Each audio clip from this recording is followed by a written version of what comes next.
Okey, satu, kita cek tekanan darah lah. Okey, sebab bawah pinggang kita kontrol tekanan darah. Kita kena cek tekanan darah. Berapa tekanan darah yang saya nak kat klinik? Ada tak siapa kat sini darah tinggi? Mesti ada kan? Selalu tuan doktor kalau pergi klinik kan, doktor cakap berapa target tekanan darah yang doktor nak? 100?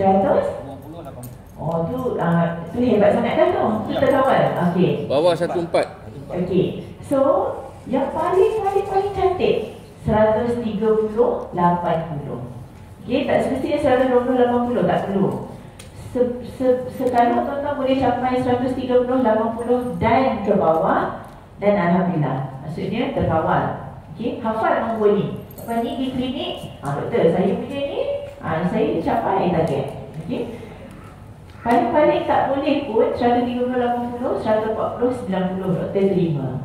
Okey, doktor terima. Lebih daripada 140, 90 itu memang kena pantau dan mengambil rawatan lah. Okey. So tekanan darah tu kan, kalau macam saya ni lah. Okey. Kan, nak kata kadang-kadang dia turun, kadang-kadang naik. Okey. Bila masa yang terbaik untuk kita cek tekanan darah? Pagi-pagi. Pagi-pagi kalau rushing dah langkah pergi kerja tak bagus juga. Okey, kalau pencet boleh. Jadi tekanan darah ni adalah waktu yang paling kita rest tadi. Okey, contoh bangun pagi, yang pencet lah, yang nak pergi kerja lagi, nak jam lagi tu memang tak boleh nak check. Time tu tinggi dia tekanan darah dia. Kita panggil office blood pressure. Okey, so kita bangun pagi, kita check. Kita tak perlu check 24 setiap jam. Kat hospital pun dia 6 jam sekali. Kita tak perlu. Okey, so kita check bangun pagi satu. Yang kedua nak tidur galang. Nak tidur tu kita dah relax lah. Kan, dah nak tidur, dah relax. Itu check. Okey, so tekanan darah yang kita nak adalah bacaan terbaik 130, 80. Okey, bolehlah accept 140, 90 dan ke bawah. Okey, yang terbaik 120. Tak perlu 120, 80. Memang kalau 120 memang lagi baik lah.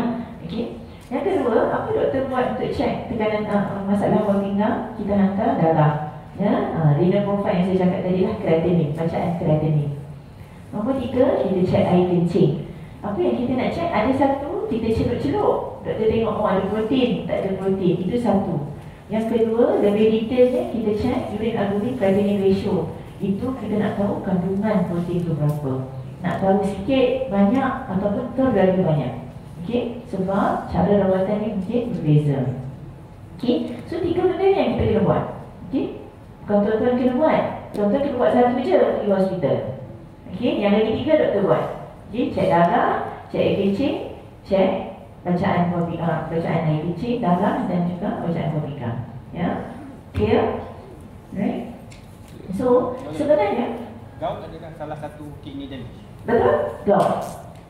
Gout ni yang fakta menarik sebab gout sendiri adalah purin, satu produk dalam badan yang tak boleh keluar. Dia sepatutnya keluar dengan air kencing, tapi bawah pinggang kita dah tak elok, dia tak boleh keluar dan dia berkumpul.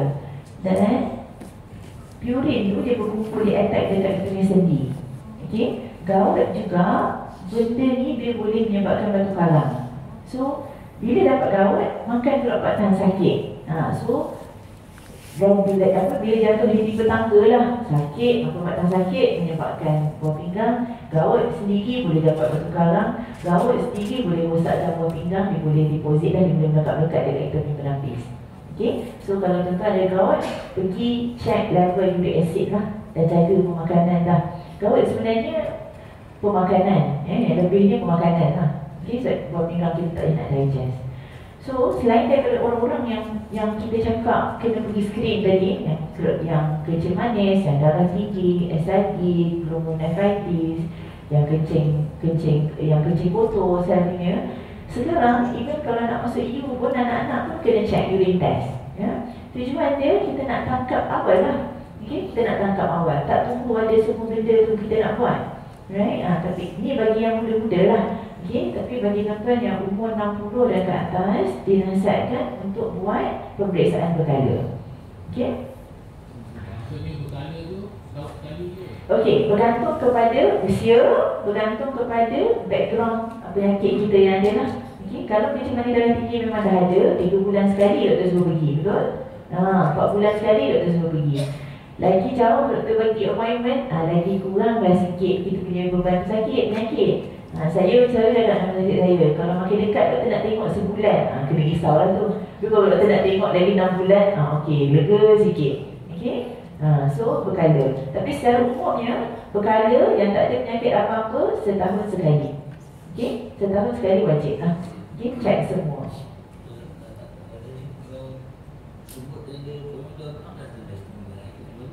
Maaf kan lagi? Sebut dia tadi jumpa doktor, dia mungkin naik dulu. Okey. Kita panggil white hypertension. Dia ada istilah tuan-tuan.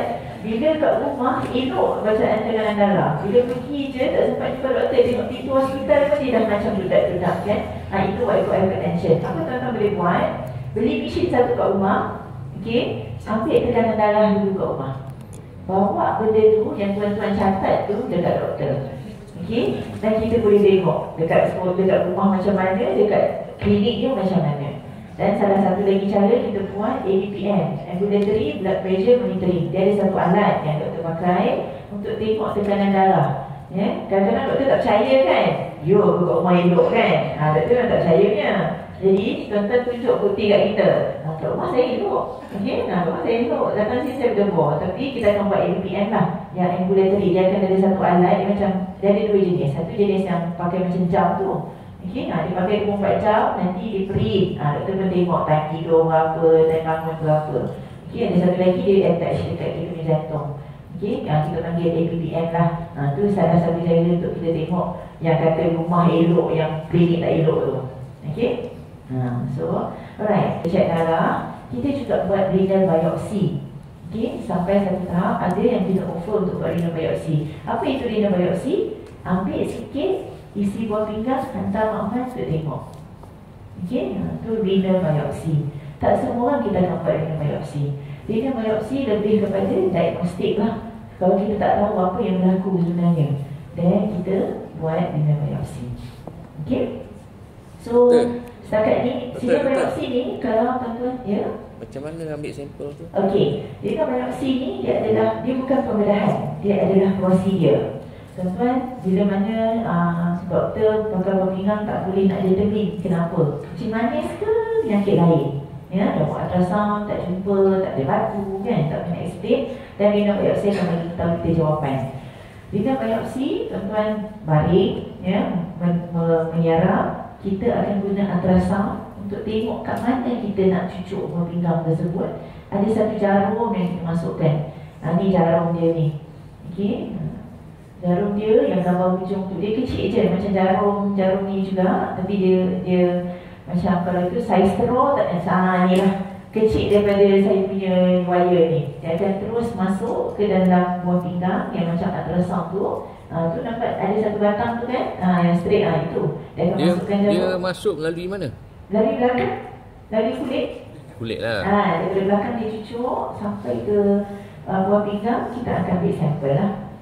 Okey, dan sampel yang ambil, kalau nampak, tuan-tuan nampak, tu je. Sikit aja. Walaupun sikit, dia memberi banyak input kat kita. Okey, apa nak kena buat. Okey, so rawatan renal biopsi ni risiko dia rendah. Okey, risikonya rendah. Dia bukan operation. Tuan-tuan memang sedar sepanjang prosedur, ya, tapi kita hantar sampel pun sikit saja, ya. Cuma dia memang sangat penting untuk kita determine apa sebenarnya yang berlaku dengan buah pinggang. Ini ultimately inilah benda yang kita akan buat. Tapi tak semestinya semua orang. Kita sambut renal biopsi terutamanya bagi mereka yang ada masalah glomerulonephritis tadi tu, ya, yang keradangan filter buah pinggang tu. Sebab keradangan filter tu kita tak boleh nampak.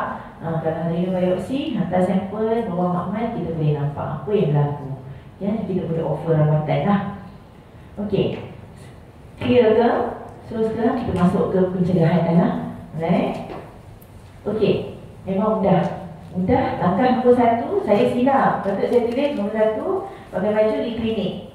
Jangan di rumah. Okey? Okey, sebenarnya Nombor satu, tuan-tuan, kalau ada kencing manis, ada beberapa istilah yang tuan-tuan kena ingat. Okey, macam darah tinggi tadi, dah hafal 130/80, kena ingat. Okey, make sure tekanan darah elok. A1C, apa itu A1C? Ini untuk orang yang kencing manis. Fasting blood sugar, darah puasa, kena tahu. HbA1c, kena tahu. Ini adalah istilah-istilah yang doktor akan cerita dekat pesakit. Apa itu A1C? A1C adalah purata kawalan gula untuk 3 bulan. Saya dulu, mak saya kencing manis, nak pergi hospital besok, hari ni dah puasa dah, 3 hari lepas dia dah puasa. Sebab dia takut gula dia tinggi sehari tu. Sebenarnya doktor tak tertipu ya tuan-tuan. Sebab kita ada A1C tadi. Okay? A1C ini dia adalah kawalan gula untuk 3 bulan. So kalau 3 bulan yang ke belakang tuan memang tak kontrol kencing manis, hari yang sama dia kontrol, memang tak adalah, memang tinggi juga. Okay? So itu A1C. Di klinik kesihatan kita akan buat ujian A1C ni berkala, 3 ke 6 bulan sekali. Kalau kawalannya elok, dan mungkin setahun sekali. Okay, so A1C tu memberi maksud kat kita peratusan kawalan gula untuk dia. Okay, siapa kat sini yang familiar HbA1c tu? HbA1c ke A1C tu benda yang sama lah. Pernah ke dengar? Biasa. Lepas ni pergi klinik, doktor berapa A1C dia? Bijak lah sikit kan? Jadi berapa yang kita nak ialah 6.5 dan ke bawah persen. Maksudnya kalau doktor kata A1C tuan ialah 8%, maksudnya kawalan gula setiap hari sebelum ini ialah 8 milimol. Setiap hari 8 je bacaan dia purata. Okey, tapi yang puasa tu, yang hari yang kita ambil tu adalah katalah 7. Ya. So A1C tak sama dengan dalam puasa. Okey, puasa semalam, hari ni elok lah kan, kalau betul lah. Okay, tapi A1C tak boleh tipu. Okay, dia adalah purata untuk 3 bulan tu. Okay, yang kedua blood pressure lah, tekanan darah. Yang tiga kolesterol. Tuan-tuan tahu kita ada kolesterol jahat, kolesterol baik?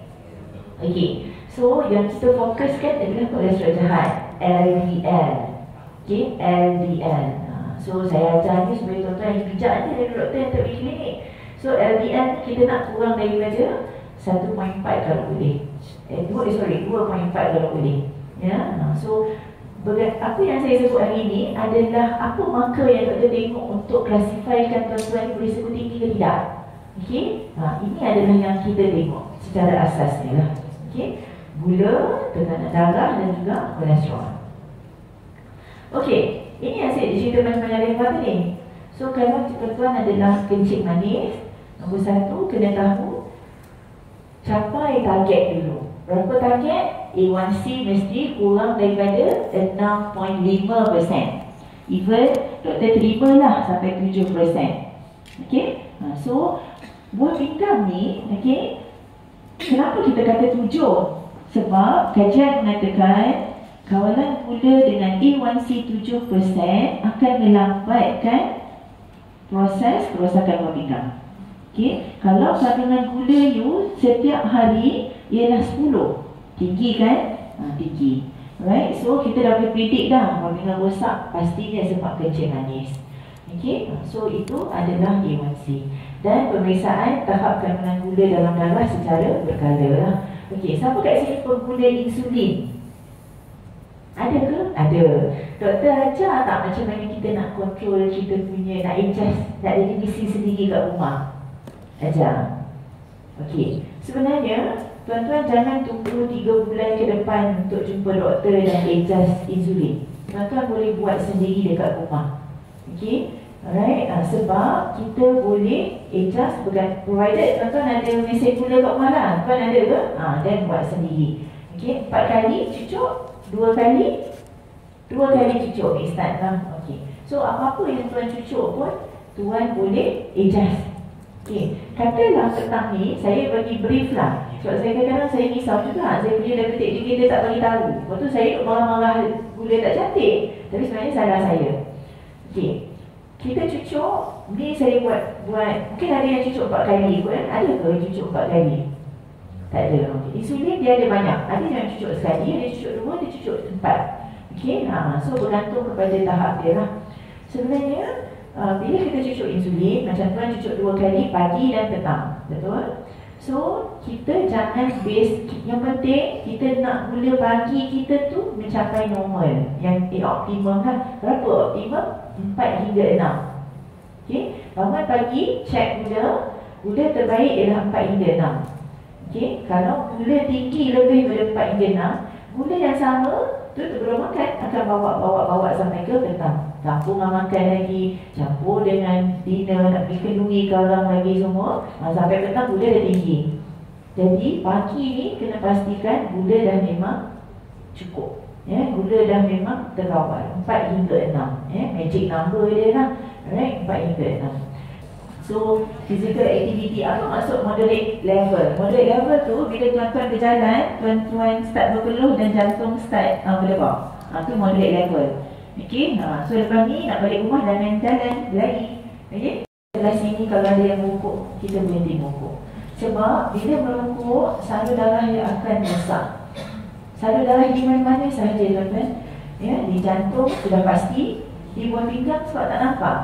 Okey, dan dengan kolesterol lagi tersumbat, ya. So ini adalah langkah kecil yang kita boleh buat lah. Okey, kurangkan. Bukan kurangkan, satu batang rokok dengan sekotak rokok, efek dia sama. Jadi, betul tak berhenti lah. Okey, kita berhenti. Minum air yang banyak. Macam mana kita nak tahu banyak mana yang kena minum? Kena tengok body size lah. Okey, tapi lagi satu marker yang kita boleh tengok adalah warna air kencing. Okey, semakin pekat air kencing tuan-tuan dan puan, semakin banyak keperluan untuk minum air itu ada. Tapi jangan telan dia saya cakap. Kalau doktor kata memang limit 800, 1000 sebab masalah jantung, dia ikutlah doktor sana. Tapi kalau tak ada masalah kesihatan apa-apa, tengok colour air kencing. Okey, so semakin jernih semakin baguslah sepatutnya. Betul, okay. Satu doktor, yang kita kalau boleh kerap minum air ni, banyak minum air ni. Banyak minum air tu yang jadi kekerapan kencing tu adakah baik? Bagus. Kerap kencing sebab minum air tu okey. Kerap kencing sebab masalah lain tu tak okey lah. Jangan tertukar dengan kerap kencing sebab kencing manis tak kawal. Okey, kencing manis tak terkawal pun kita kerap kencing. Okey, terutamanya malam, ya. Kita panggil nocturnal polyuric lah. Malam ni kita terlalu bangun nak kencing. Okey, so setiap hari nasihatkan 3.5 liter sehari. Okay. Malam tu lah kita kencing malam tu. Kalau setakat sekali dua tu masih tak ada normal lagi. Sekali dua, betul? Dia kalau yang penyakit tu kalau penyakit betul. Tapi itulah kita ingat nombor tak pernah check kan. So baik kita ada check lah sekali. Okey, mana diet kita dah cakap tadi ya, alkohol dan tadi berat badan. Okey, ini sesuatu jugalah nak cakapnya. Dan bukannya benda senang lah, memang benda susah saya akui. Okey, metformin ni adalah ubat yang paling lama, ubat yang pertama kita jumpa untuk kencing manis. Kalau kita nak berdebat pasal benda ni, saya rasa kita perlu berdebat dengan dia dari segi fakta. Okey, dari segi fakta. Metformin sebenarnya antara ubat yang selamat untuk pesakit buah pinggang jika nombor 1, bacaan buah pinggang dia adalah kurang pada tahap 4. 1, 2, 3 boleh pakai metformin. Okey, bila mana buah pinggang sudah naik, metformin tidak boleh digunakan lagi. Tahap 4, tahap 5 bukan untuk metformin. Okey, metformin dari sudut struktur dia adalah kidney friendly, sesuai untuk buah pinggang, tetapi tidak untuk, bukan liver friendly, bukan untuk hati. Metformin selain daripada menurunkan gula dalam badan, dia juga boleh menurunkan berat badan. Kadang-kadang ada orang guna metformin, doktor guna metformin bukan untuk kencing manis, tapi untuk kurangkan obesiti. Itu juga. Okay? So dari segi strukturnya, chemical component metformin sebenarnya ialah kidney friendly. Okay, yang kalau kita buka bab ni lah, bab ni. Tapi bila mana puan sebut metformin boleh merosakkan buah pinggang, lagi lama metformin lagi teruk buah pinggang. Sebenarnya pada saya, pendapat saya, keterukan buah pinggang based on metformin, bila orang tu makan metformin adalah progression of the disease. Penyakit dia tu yang progress, okey, yang menyebabkan buah pinggang dia rosak. Saya tak salahkan metformin tu lah, tapi sedang keadaan kita kena tengok dalam situasi juga orang tu macam mana. Okey, tapi all in all, metformin adalah ubat yang selamat untuk penyakit merawat kencing manis dalam pesakit buah pinggang tahap 3 dan ke bawah. Boleh.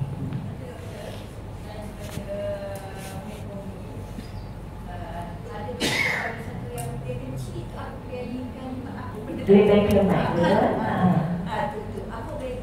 Okey. Kencing manis ni, dia punca dia banyak. Tapi senangnya, dalam kita punya badan, dia ada satu organ nama dia pankreas. Pankreas tu dihasilkan insulin. Okey. So, bila mana insulin tak cukup dalam badan, itu yang kencing manis kita tinggi. Bila insulin kita tak cukup, so kencing manis ni ada dua jenis. Dia ada jenis 1, jenis 2. Biasanya kita semua ni jenis 2.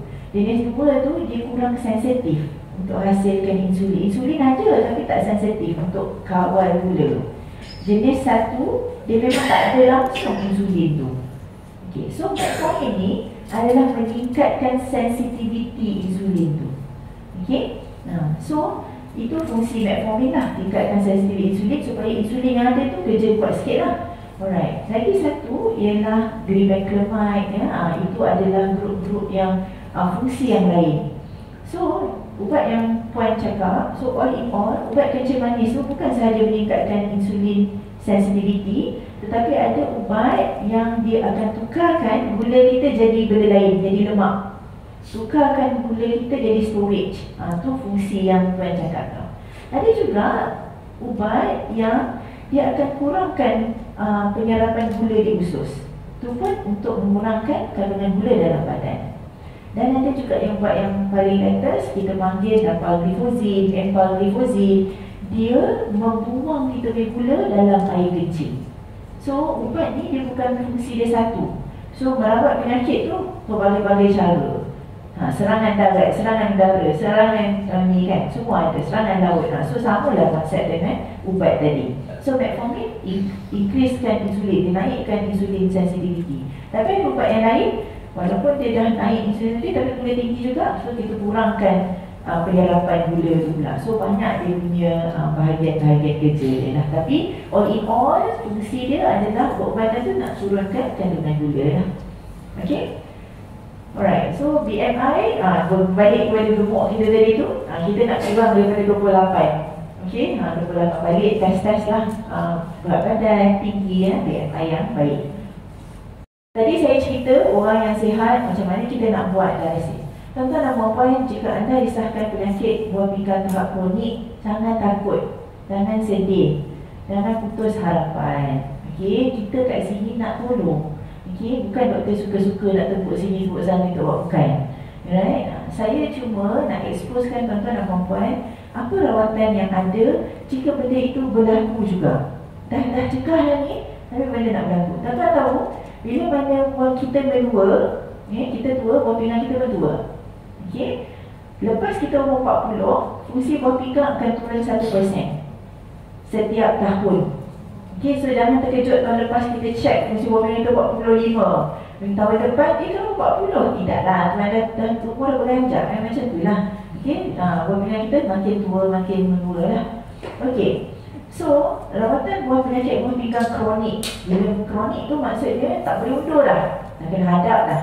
Okay, tak ada throwback dah ni, nak kena ke depan dah. So kita ada 3 pilihan. Satu, dialisis hemodialisis, cuci darah. Yang kedua, cuci air, peritoneal dialisis. Yang ketiga ialah pemindahan buah pinggang. Okey. Cuci darah, inilah rupa dia. Tuan-tuan kena ada fistula, tapak nak sambung ke mesin. So okey, sebelum saya cerita pasal perawatan, orang yang macam mana saya nak dialisis? Adakah orang yang duduk saya saja ni saya nak terima saya nak dialisis? Tidak. Satu, bila fungsi buah pinggang dia kurang daripada 15%, even 10%. Okay, itu kita kena check lah. Nombor 2, kandungan air dia tinggi sangat. Bagi buat air kencing pun dia tak keluar. So badan dia dah start bengkak-bengkak. So kita perlukan sesuatu untuk keluarkan air dia, which is dialysis lah. Nombor 3, kandungan garam dia terlalu tinggi. Apa garam yang saya cakap? Ialah garam potasium. Okey, garam potasium dia bila buah pinggang kita rosak, potasium ni tidak bagus kalau terlalu tinggi, dia tak boleh keluar melalui air kencing. Garam potasium yang tinggi dia akan memberhentikan jantung. Okey, so bila mana garam potasium terlalu tinggi, tidak terkawal dan kita terpaksa dialisis untuk keluarkan dia. Nombor 4, di mana kita punya darah terlalu berasid. Okey, so bila terlalu berasid, jantung tak boleh berfungsi elok. Ya, tu yang kita kena start dialisis. So, atas 3-4 asbab ini, kita kena start dialisis. Okey, tak semua kita start dialisis untuk saya dah tak 4. Tapi ada dia sengih-sengih kat situ tak buat apa-apa pun. Ya. So, tak semua kita start dialisis. Ada orang yang tahap 5, buah pinggang fungsi dia mungkin 12%, saya pun tak buat apa-apa. Okey, sebab 4 asbab tadi tak ada. Masih terkawal. Okey. Okey. Betul. Adakah pesakit stage 5 buah pinggang ni, dia apa tu, kalau dia tidak mengalami masalah kencing tu, masalah kencing macam mana kan? maksudnya dia kencing normal. Elok. Kita Elok. cakap tu. Tak semua kita tahap 5 kita dialisis juga. Dia kena tengok nombor fungsi buah pinggang dia berapa. Boleh ke tidak dia keluarkan kencing sebanyak mana yang menyebabkan tak ada pengumpulan air dalam badan. Nombor 3, darah dia tidak berasid. Asid, tahap asid yang boleh diterima lah. Dan juga kandungan garam potasium yang okey. Okey, kurang daripada 5 lah kalau kita nak. Right, so kalau tak ada, kalau walaupun nombor dia adalah 12% katalah, tapi yang 3 lagi tu tak ada. Kencing elok, kering je badannya, asid tak ada, potasium terkawal, dan kita tak start dialisis. Tapi sooner or later, bila mana buah pinggang kita fungsi dia makin menurun, benda-benda yang lain tu akan timbul. Okey, sebab kita bergantung kepada air kencing untuk keluarkan. Hemoglobin apa tu? Hemoglobin. Okey, hemoglobin dia akan berkurangan. Tetapi dia bukan sebab untuk kita start dialisis. Kita tahu buah pinggang kita menghasilkan hormon untuk hasilkan hemoglobin, right? Darah merah tu. Tetapi walaupun buah pinggang kita rosak, hemoglobin kita rendah, kita tak bermakna, kalau tak ada 4 sebab tadi, tak bermakna kita start dialisis terus. So, dan kita boleh boost out dengan ubat lah untuk naikkan hemoglobin. Untuk tambah hemoglobin tu, dia kena injection. Ya, betul. Okey, sebab untuk tambah hormon tadi.